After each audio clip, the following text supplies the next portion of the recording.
За өнгөрсөн хаврын сэлбгол дагуу тогтсон мөсийг зөөснөөр ямар ч сан шар усны үерээс л сэргийлж чадсан.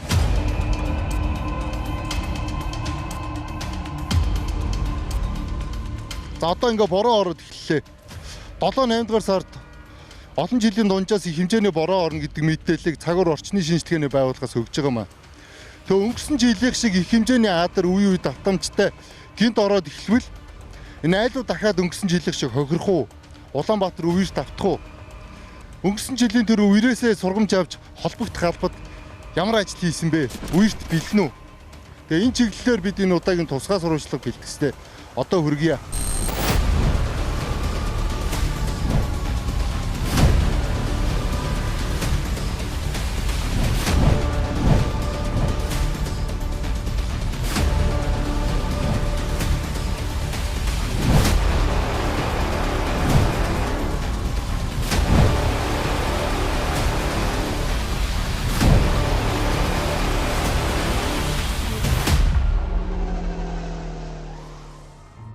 Гинт одоо ус ихтэй аадар бороо орох магадлал бол маш өндөр байгаа гэсэн үг. Яг сүүлийн 22, 23 болон энэ жилийн хувьд ч гэсэн энэ магадлал маш өндөр байна гэсэн үг. Энэ жил бол бороо уур илбэгтэй жил байх нэ гэдэг юуны цаг уурын байгууллагаас анхааруулад байгаа.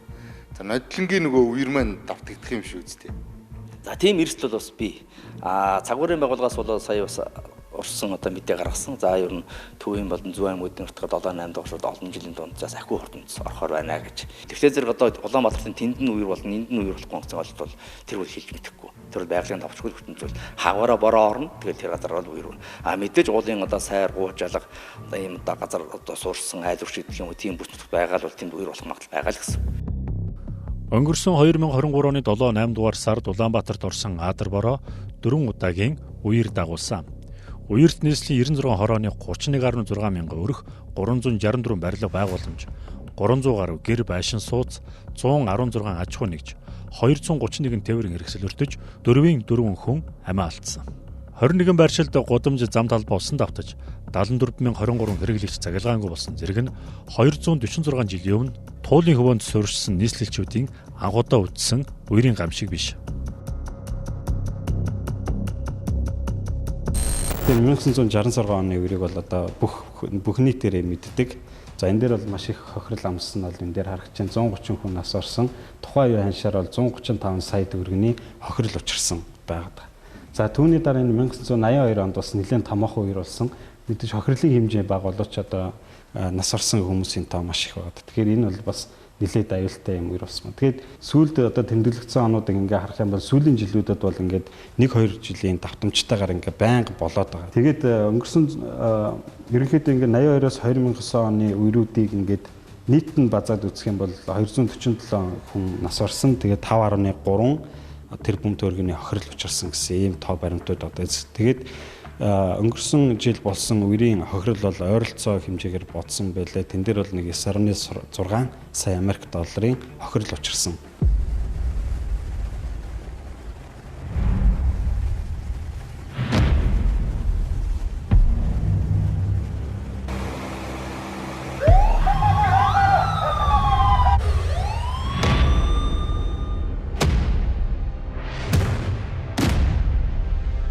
Монгол улсад орж байгаа энэ жилийн дундаж хурд гонцны хэмжээ бол ерөөсөө 200-аас 250 мм. Энэ дэлхийн бусад улс орнуудтай харьцуулахад ер нь маш бага тоо. Тэгэхээр энэ хурд гонцны давтамжаас хамаарад бид нар үерт давтаад ийн гэсэн юм ерөөсөө байхгүй. Харин энэ бол замраагүй хот төлөвлөлтийн авилгын үр дагавар. Өөрөөр хэлбэл Улаанбаатар дундуур энэ авилгын үер урсж байгаамаа. Шат чадны хууль тогтоомж зөрчиж энэ албан тушаалтнууд замраагүй газар олгосны л үр дагаврыг энэ хотын Улаанбаатарын 2 сая иргэн жил болгон хүрдэж байна гэсэн үг. Энэ хот төлөвлөлтийн эмгэнлээ хурдан засахгүйгээр бид нар жил болгон л энэ үерийн гамшигтай өрсөөрл байх бол. Одоо ингээд нарны зам гараад энэ төмөр зам гараад ингээ эргээд ирч байгаа. Тэгээ энэ их найд гэдэг энэ хэсэг байна. Энэ хэсэг бол ингээд үерийн ус орж ирээд энд мөрийгад орж ирж байгаа учраас энэ дээр ихлэ хоригдлогдох хэвээр. Тэгээд эндээс одоо энэ яг тоорч байгаа хэсгээс энэ хүртэл хэвгийн айгуу бага байдаг. Тийм учраас нөгөө ус ч одоо өргөн орон зайд урсахаас өөр аргагүй байдаг байхгүй. Тэгтэл тэр нь байхгүй, их найд баригдаад байхгүй болсон. Одоо нөгөө энэ Aqua Garden тэгээд нөгөө усан парк барина гэдэг байгаа шүү дээ. Тэгээд тэр шалтгаанаар энэ хэсэгт бол ямар ч тийм болцоог болчихж байгаа. Уг нь юу байх хэвтэй байсан одоо энэ Уул нь энэ хэсэгт болохоор усан сан байх, одоо ус хөрөмтлөгдөх зорилттой тийм талбай байсан байхгүй, задгаа талбай. Ер нь бол тэгж төлөвлөсөн байсан. тий анханасаа тэгж төлөвлөсөн байсан. Одоо өрийн хамгаалтын далан болохоор яг энэ юуны одоо төмөр замын далангаар явжгаад яг энэ хэсгээс энэ ерөө одоо нөгөө их тайвныг өрн доогоор гардаг байхгүй ингээд. Одоо ингэж өргөн явжгаад ингэж гардаг байхгүй. Нарийсаж гарч ирдэг. Тэгээд тэрийг нь болохоор 2013-4 онд энэ хэсэг газар тэгээд ерөнхийдөө энэний дагуу сэлб голын дагуу одоо маш их газрыг гаргаж авахын тулд тэр өрийн хамгаалтын далангийн зургийг хийлгээд тараасан батлуулаад тэг шинээр хийхдээ бүр айгүй шахаж хийгээд тэгээд энэ бүх газруудыг гаргаж авч энэ хэсэг ингээд барилгацсан гэж ер нь бол тэгж л харагдаж байна. Тэгээ энэ бол нөгөө газар авах тэрийг одоо ингээд яах эн чинь айгүй тийм олон жилийн ийм юу яваад байгаа байхгүй. Одоо бодлого гэдэг эхлээд нэг ийм тий ойжуулна гэдэг ихлэ авчдаг тий одоо яана гэдэг тий мод тарина гэдэг ч юм уу ингээд авчдаг. Тэр нь тэгэл солигдно өөр эрх болж солигдно. Ингээд явсараад 10 жилийн дараагаас жинхэнэ барилгын ажил эхэлдэг ч юм уу тий. Яг ийм л дүр зураг бол энэ сүүлийн жилүүдэд харагдаад байгаа байхгүй. Хотын ерөнхий төлөвлөгөө хэсэгчилсэн төлөвлөлт зөрчиж хууль бусаар замрааг болгосон газрын барилга ажилд 1999 оноос ихтэй. Нийслэлийн засаг даргаар Миягмын инх болд 1999-с 2005 онд ажиллахдаа 7347 удаагийн шийдвэрээр 163 сая 398,777 м2 газар. Батбаяр 2005-аас 2007 онд ажиллахдаа 485 шийдвэрээр 3 сая 405,971 м2 газар. Бэлэгт 2007-оос 2008 онд ажиллахдаа 516 шийдвэрээр 10 сая 405,010 м2 газар. Мөнхбаяр 2008-аас 2012 онд ажиллахдаа 1679 шийдвэрээр 38 сая 8129 м2 газар. Батүл 2012-оос 16 онд ажиллахдаа 1888 шийдвэрээр 38 сая 810,559 м2 газар. Сундуй Батболд 2016-аас 18 онд ажиллахдаа 1381 шийдвэрээр 30 сая 36,983 м2 газар. Батбаясгалан хотын даргын үүрэг гүйцэтгэгчээр 2018-аас 19 онд ажиллахдаа 174 шийдвэрээр 17 сая 235,106 м2 газар. Амар сайхан 2019-аас 2020 онд ажиллахдаа 811 шийдвэрээр 8 сая 948,507 м2 газар. Сумын газар хотын дараагаар 2 жил ажиллахдаа 621 шийдвэрээр 687,779 м2 газар бусдад олгосныг засгийн газар мэдээлж байна. 2023 оны байдлаар авилгатай тэмцэх газарт 3750 орчим өргөдөл гомдлыг иргэд байгууллагаас ирүүлсэн. За энэ өргөдөл гомдлын уд бол 7% буюу 250 орчим нь яна газартай холбоотой энэ асуудлууд байж байгаа. Өрийн далан дээрээс нь одоо Улаанбаатар хотын дундуур урсж байгаа туул сэлб одоо дунд голлоодын асуудал зэрэг чинь хамгаалтын болон хязгаарлалтын бүсүүд гэж нийслэлийн эрдэнэ төлөөлөгчдийн хурлаас бол тогтоож өгсөн байдаг. Энэ бүсүүд дээр нийслэлийн эрдэнэ төлөөлөгчдөөс тогтоож өгсөн тогтоолыг зөрчөөд за 30 гаруй мянган зөвшөөрлийг олгочихсон. За бүр яг ерөөсө газар олгож болохгүй буюу яг хязгаарлалтын бүсдээр нь болохоор 5801 иргэн аж ахуй нэгжид бол ингээд хууль зөрчөөд газар олгочихсон ингээ асуудал байдаг. Усны тухай хуульд усны сан бүхий газрын эргээс 50 м-ээс доошгүй зайдуулан гол мөрний татамд онцгой хамгаалалтын бүс тогтооно гэж заасан байдаг. Туул болон түүний цутгал голуудын онцгой хамгаалалтын бүсийн дэглэмийг зөрчиж нийтдээ 890 га талбайд газар олгожээ. Харин өрийн хамгаалалтын барилга байгууламж 70 сувгийн хамгаалалтын 10 м-ийн бүсэд 3999 нэгж талбарт 2863 га газрыг бусдад ашиглуулсан байна. Иймээс 2023-оос 2025 онд 891 нэгж талбар, 2026-аас 2030 онд 1503 нэгж талбар, 2031-ээс 2035 онд 895 нэгж талбар, 2036-аас 2040 онд 1390 нэгж талбарыг нүүлгэн шилжүүлэх шаардлагатай хэмээн барилга хот байгуулалтын яамны захиалгаар бүтээсэн Улаанбаатар хотын инженерийн бэлтгэл арга хэмжээний мастер төлөвлөгөөнд тусгажээ. Уярт нэрвэгдэж болзошгүй газрыг чөлөөлж үерийн байгууламжаа өргөдгснөөр нийслэлийг гамшигаас хамгаалах боломжтой. Бид нар бол 1000 жил нэг удаа үерээр тооцох хэрэгтэй л да. Тэгтээ яг нэг зарим онцлогийг тооцоод 2 дугаар ангийн барилга үе 100 жил нэг удаа үерээр тооцож байгаа. Яг нөгөө тооцоод байгаа их үер чи орж ирээгүй л байгаа шүү дээ. Энэ орж ирсэн тохиолдолд эс автотын барилгач нуран, нарны гүүрч нуран, нарны зам чивдэрн, олоосын төмөр зам чивдэрн, тэгээд тэр хальт нь болохоор нөгөө одоо их 80 тэр авийн Баян Монгол оролт тэр чигээр усан давтагдана. Гамшиг нь бүр илүү очираад. Тийм учраас тэр зэг дээр байгаа эс автлуудыг буулгах нь зүйтэй л гэж бодож байгаа. Өөр арга байхгүй. Энэ тэр шунхлаа тэр колон хэрж штт. Тэр гадар дээр хинч ойлгомжтой штт. Голдрлон түрээ довоолоод барьсан тийм юмыг буулгахгүй бол гаргаж чадахгүй штт. Авилгал хороол гэж байна. Авилгал хороол нэг жишээ л байна штт. Алтан утхан яагаад барьсан бэ? Энэ нодлон хамгийн эрсдэлтэй Сэлбэг голын зүүн ирэг дээр байсан тэр орон сууцнууд л хамгийн эрсдэлтэй байлаа шүү дээ. Адилхан шүү дээ. Инженерийн бэлтгэл арга хэмжээг 2040 он хүртэл хэрэгжүүлэхэд 5.1 их 80 төгрөг шаардлагатай. Дээрх төсвийн хагасыг туулуулан Сэлбэг голд тохируулах их усан сангийн цогцлборт зарцуулахаар төлөвлөсөн. Таал Японд одоо доктор хийсэн тий. Япон бол ийм хэмжээний одоо бороо ороход үерт авцдаггүй. Одоо яаж хийсэн бэ тэр үерийн? 2-3 ийм концепт гэдгийг. Ер нь бол store тэгээд retain эсвэл drain гэсэн ийм 3 концепт байгаа. Store гэдэг нь болохоор одоо яг энэ уулархаг бүс нутагтаа орж байгаа урд унцыг шингээж үлдээх тий. Тэгээд retain гэдэг нь болохоор за ингээ урсаад ороод ирлээ гэхэд усан сан болгоод хоримтлуулад хот руу орж ирэхээс нь өмнө хоримтлуулаа гэсэн санаа. 3 дахь нь drain буюу одоо шууд л зайлуулаа гэсэн. Тэгээд манайх бол ерөнхийдөө drain гэдэг зарчмыг л баримтлаад энд яваад байгаа. Тэгэхээр одоо энэ Сэлбэг голын хувьд болохоор дрен байх ямар ч болцоо шууд зайлуулах болцоог болчтой. Яагаад тэгэхээр энэ хэсэг дээр маш нарийнхан болчихсон. Дээрээс нь энэ хэсэг Алтан хотхны энэ хэсэг бас аюу нарийнхан болцсон. Тэв учраас бид дээрээс орж ирж байгаа ямар ч усыг зайлуулах болцоо байхгүй. Тэм учраас бид одоо энэ дээрээ ажиллуулах олон усан сан хийж одоо авчулдах гэдэг дээрээс одоо retain гэдэг тэр одоо концептыг цуглуулах гэдэг тэр одоо концептыг барих зайлшгүй шаардлагатай болчихдог. Сэлбэг дээр газар байхгүй. Өнгөрсөн жил нэг ховь хөрөнгө оруулалтаар 300 мянган метр куб сан хийсэн байна. Яг хаахан дэм болно. Гэхдээ энэ бол нэг тийм нөлөө үзүүлж чадахгүй. За сэлбэг сэргэл төслөөр бид нар 5-6 буудлын тэнд сая 300 мянган метр куб сан хийж байгаа, төлөвлөж байгаа. Энэ хийгдэн талбай нь байж байгаа байхгүй. Энэ ч гэсэн нэг актер нөлөө үзүүлж чадахгүй. Актер. Гэхдээ ямар нэгэн байдлаар бий болох ёстой маа гэдэг байдлаар хэлж байна. Хамгаалтын байгууламжийг хэрэглээний байгууламжтай холбоолдгоо маа л гэдэг асуулт. Туул усан цогцлбор дээр 2 янз эзлэхүүн гарч ирнэ. Нэг нь үерийн хамгаалт эзлэхүүн. 100 сая метр куб онцгой тохиолдолд дандаа хоосон байх шүү. Дараад нь ус хэрэглээнд зориулсан энэ чинь олон төрлийн зориулалтаар ажил. Ус хэрэглээнд зориулсан эзлэхүүн. Тэ. Магадгүй бонтын өндөр хийж өгөх хэрэгтэй. Дахин төлөвлөх хэрэгтэй шаардлага гарч ирнэ. Нийслэлийн онцгой комисс энэ жилийн 7-8 дугаар сард бэлэн байдлын зэрэгт ажиллахаар төлөвлөж байна. Тэд өнгөрсөн жил үерийн дараа үерийн бэлэн байдлын төлөвлөгөө гаргаж холбогдох байгууллагад зөвлөмж өгчээ.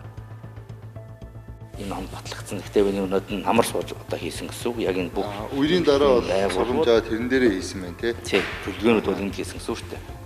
Энэ төлөвлөгөө бол одоо ерөөдөө бол ингээд яг үерээс уртсан зэрэгс бүрээнд яг ямар арга хэмжээг өгөх юм. Үер болсон үедээ ямар арга хэмжээг авах юм. Үерийн дараа одоо сэргээн бас хэрлэлээр ямар ажиллагаа явуулах юм гэдэг ийм төлөвлөгөөийг байгууллага бүрээр нь ингээд мэргэжлийн тусгаж өгсөн байгаа гэсэн үг. За одоо чинь газрын албар руу одоо ямар зөвлөмж өгсөн даа? Энд байж байна. За энэ гол үерийн барилга байгууламж согомжуулж байна. Хамгаалтын бүсэд суурсан айл өрх аж ахуйн байгууллагыг нүүлгэн шилжүүлж газрыг чөлөөлөх ажил зохион байгуулах. За ийм чиглэлийг өгсөн байна. За энэ одоо ерөнхийдөө бол 1700 гаруй айл өрх байдаг. За яг тэрнээс зөвшөөрөлтөө нь 1400. Одоо нэгсэндээ газрыг зөвшөөрөлтөө гэсэн. Бүр орд зөвшөөрлөг 388 айл өрх гэж. Одоо тэр 1700 айлаа яах вэ? Албан ёсны зөвшөөрлөг айлууд бол бүгдийг албадан буулгаад чөлөөлнө. Албан ёсны зөвшөөрөлтөө эрг аж ахуйн нэгжид бол харилцан зөвшөөрсөн нөхөөлгөөртөө шилжүүлэхээс гаргацсан бол байхгүй. Юуг албан шаардлага хөргүүлж байгаа хэдий ч өнөөдөр нэг 10 хэдхэн айл нүүсэн тийм бүртгэл байж байгаа.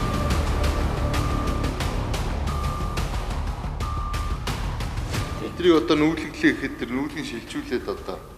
За нүүлгийн шилжүүлэхэд Улаанбаатар хотод 4 6 байршилд суурьшны бүсэд газар зааж өгсөн энэ жил. За миний санаж байгаагаар бол одоо сонгоо архин дүүрэгт байгаа, хаамуу дүүрэгт байгаа, хаамуу дүүрийн нисэгт байгаа. Нисэг гэдэг чинь суурьшны бүс шүү дээ. За налаах дүүрэг тонкорд байгаа. юу Баян дөрөв хонгорд байгаа налах дөрөв одоо гордогт байгаа гэсэн. Ийм дөрвөн газар дээр одоо ингээд суурьшлийн бүтээр 344 айл руу нүүн суурьш боломжтой байна гэдэг ийм газрын судлаг бол газар зохион байгуулалтаас гаргаж өгсөн байгаа. За заагаад өгсөн. Тэр бүр зургатар болоод ингээд бид нар одоо шар усны нэрээс уртан зэрэг сайжлын хүрээнд тэр бүр нээлттэй бас ингээд боломжгүй байна гэдэг юм яриад байгаа. Тэгэнгүүт нь ирээд очиход унаа гэсэн үг байхгүй. Тийм учраас суурьшлийн бүсгэж хэлээд байгаа юм дөрөхгүй. Тэр чинь тогтоо заглагаантай айл орсон сууж байгаа амьдарч байгаа автобус оноонодог нөгөө нийгмийн хадамж үйлчлэгчид байдаг хороо орн байдаг тийм газар байхгүй юу? Зөвшөөрөлтэй газрын зөвшөөрөлтэй тий. За тэр нь үер орж ирнэ. Тийм айл одоо үерт нэрвэгдэхгүй тулд одоо ямар арга хэмжээ авах хэрэгтэй? Бүр уус ингээд нэлээд агшаанд дүүрчээд гэртэн дүүрчээд юу ч ихгүй бойдон дээр гараад авраараа гэд байж байгаа бол бас л нэг өрөөсгөл тийм үү өнөөдөр 21-р зуунд Монголын хувьд бол тэгэхээр үнэхээр тийм эрсдэлтэй манай энэ газар эрсдэлтэй бол андшгүй шүү дээ тийм ээ намдор газар эсвэл эгц налуу газар гурдталтай тиймэрхүү газар бол ерөөсөө тэр шуудуугаа байгуулад урдчлаад заавал буусаа өндөж буухаас нам шуудуугаагаа буулчих юм бол нөгөө түнээр харахгүй зөвхөн суугаар нэг чихрэг лаасаа гэдэг. Шуудуугаа тачаа суужвал арай сэтгэл тамар. Ядаж юу хийх үү гэдэг юм чинь шуудуугаа хүн ухаж та энэ шуудуугаар сурсан. Тэгэхээр би энэ шуудууны аль талд нь гарвал магадлал гайгүй вэ гэдгээ бас тэр хүн ботсон байх нь ш тийм ээ. Тэгэхээр урьдчилан зэрэглэх ажил өөрөө өөртөө л аврагч байх нь хамгийн зөв юм болов. Тий. Улаанбаатар хотод 2040 он хүртэл шинээр 345 км үерийн хамгаалалтын сувг, 23 км үерийн даалан шинээр хийхээр төлөвлөсөн. Нийслэлийн 1100 гаруй км замаас 169 км буюу дөнгөж 16% нь борооны ус зайлуулах шугамтай боловч тэдгээрийн 70% цаашид шаардлага хангахгүй болсон.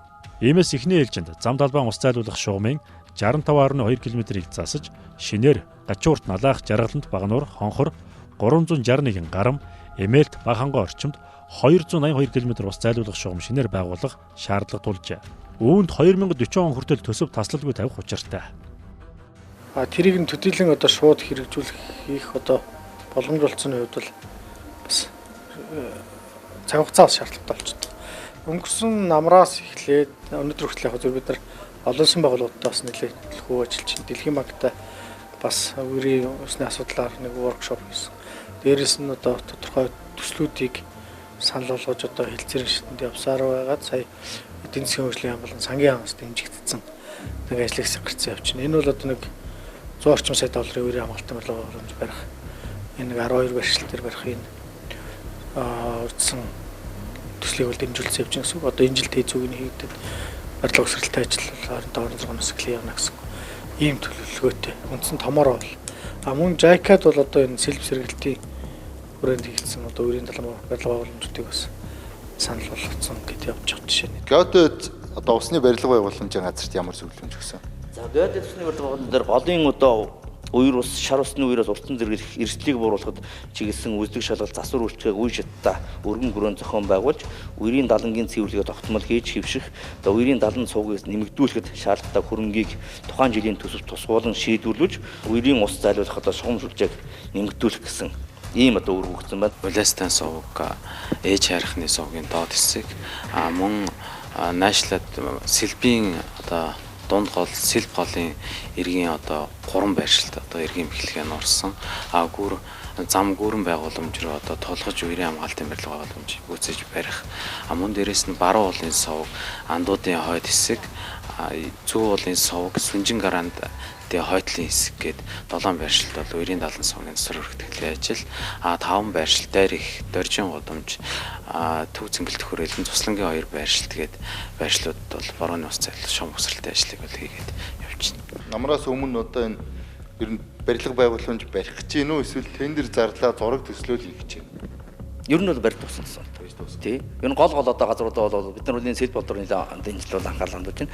Баяраас өмнө ямарч болсон одоо 7 сарын 1-ээс өмнө цэглэлт болсон байх хэрэгтэй гэсэн төлөвлөгөөтэй ажиллаж байгаа.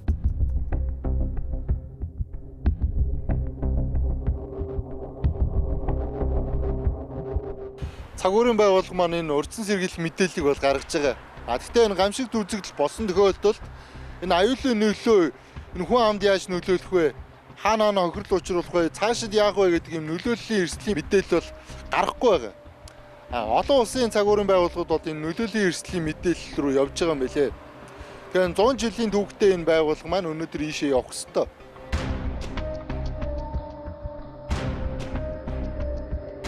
Үер боллоо.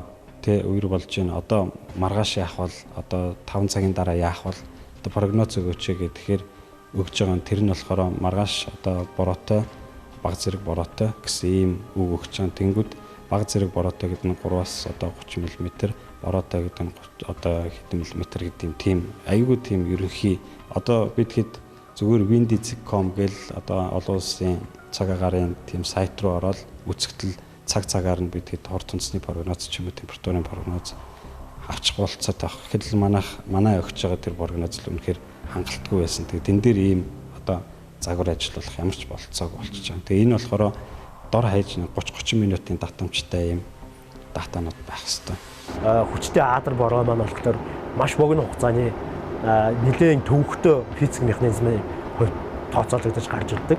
За тэрийг болохоор бид нар аль болох яг 1 хоног, 2 хоног, 3 хоног, 5 хоногоос өдөрт иймэрхүү бороо орох нэ гэдгийг тойм байдлаар хилээд тэр нь болохоор нэг ойролцоогоор нэг 50-60% ч юм уу таарах байдалтай. Бид нар тэгээд одоо UNDP гэдэг олон улсын байгууллагатай хамтраад дараагийн суперкомпьютер одоо энэс 16-аас 20 дахин илүү хурдтай байхаар суперкомпьютерийг төлөвлөөд ажиллаж байна. Чадвал энэ жилдээ амжууд энэ жилдээ амжихгүй бол эх жилээс. Одоо ер нь яг хурд хүнсний хэмжээд өглөө 8 цаг, орой 8 цагт 2 удаа хэмждэг байхгүй юу? Ойроо хэмжиж болох уу? Ер нь бол тийм зайлшгүй шаардлага байна. Гэхдээ өнөөдөр энэ нөгөө бидний эдийн засгийн нөгөө болцооноос хамаарат одоо ер нь бол тиймэрхүү байдлаар хэмжээд явж байгаа. Өнөр хөгжлийн орнууд бол бүх юм автомат тийм одоо багж тавьдсан байдаг. Тэгэхээр автомат багж бол тасралтгүй л одоо монитор хэмжээтэй хийж хайждаг тийм. Ер нь бол тэр чиглэл рүү зайлшгүй явах хэрэгтэй.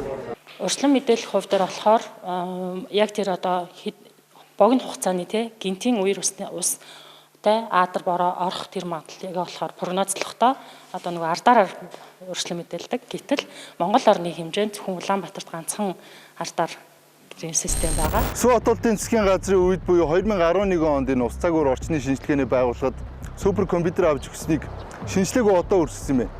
Тэгээ Нүүбийн адап төслийн хүрээнд шинжлэх гинэ гэдэг мэдээллийг сая өглөө. Ер нь бидний үертэй холбоотой, гамшиг ослолтой холбоотой энэ барилга байгууламж болон энэ эрсдлээс урьдчилан сэргийлэхийн төсөл хөтөлбөрүүдээ ер нь гаднаас гуйлга гуйх маягтай, гадны зээл тусламж бараадах маягтай л ингээд шийтгэж явж байна. Инженерийн бэлтгэл арга хэмжээний мастер төлөвлөгөөтэй ямарчсан болцсон байна. Энд 5.1 их 80 төгрөг шаардлагатай гэсэн энэ мэргэжлийн байгууллагуудын тооцоо судалгаа гарцсан. Улсад байдгүй мөнгө биш. Энэ бол байдаг мөнгө 5 их 80 төгрөг гэдэг бол. Тэгэхээр нэг мөр ингэж энэ төсөв өнгийг шийдэхгүй бол өнгөрсөн жилийн бороо бол 8 жилд нэг ордог юм хурд тунц. Тэгэхээр 100 жилд нэг болдог энэ үер бол 1966 онд болж исэн. Тим хэмжээний адар бороо орж 100 жилд нэг болох тийм үер орж ирэхэд эндээс цаашаа хот ингээл үерт нэрвэгдэнэ. Тэгэхээр ямар ч ажил бол ингээ эхлэе явж байгаа юм. Энэ эсаалтыг нураагаас ахуулаад үерийн далан байгууламжийг шинжлэх өргөдөх ажил бол явж байна. Төсөв хөрөнгөгээр энэ зүйл бол шийдэгдэхгүй. Тэгэхээр ямар ч улсад байгаа ганц даалгавар 5 их 80 төгрөгийг шуурхаа гаргаж үерийн барилга байгууламжаа шуурхаа шинжилж өргөдгөж хотын энэ 2 сая иргэдийг үерийн гамшиг эрсдлээс хамгаалах маш чухал байна.